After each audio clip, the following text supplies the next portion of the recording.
即马台湾的青豆丁啊，愈来愈侪只，而且嘛愈来愈大只。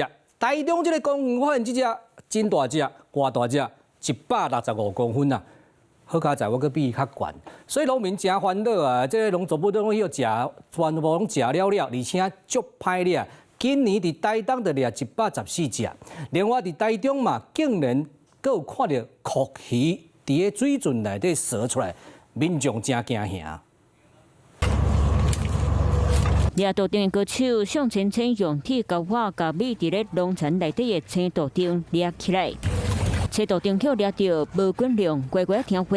这是台东森林公园，亲像民众通报看到大只的青豆丁，和当地农民和民众偷看冇咧烧。很恐怖，像恐龙一样。农作物它会去挖土啊，对，然后它会影响我们的农作物。它不是不会咬人吗？只是。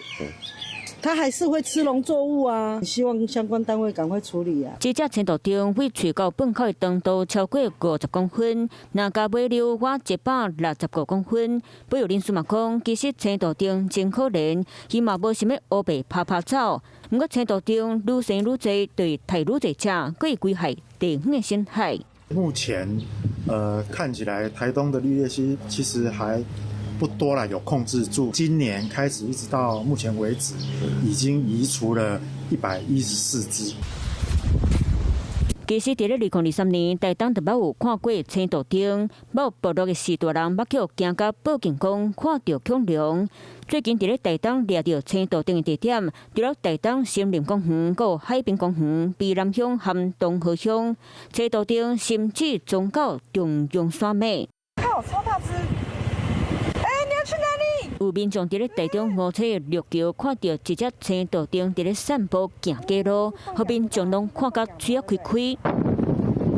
另外，有人伫咧水圳看到有一只细只酷鱼伫咧水内底欢喜伫咧游水，不过伊是为倒位来迄要收起倒位，无人知。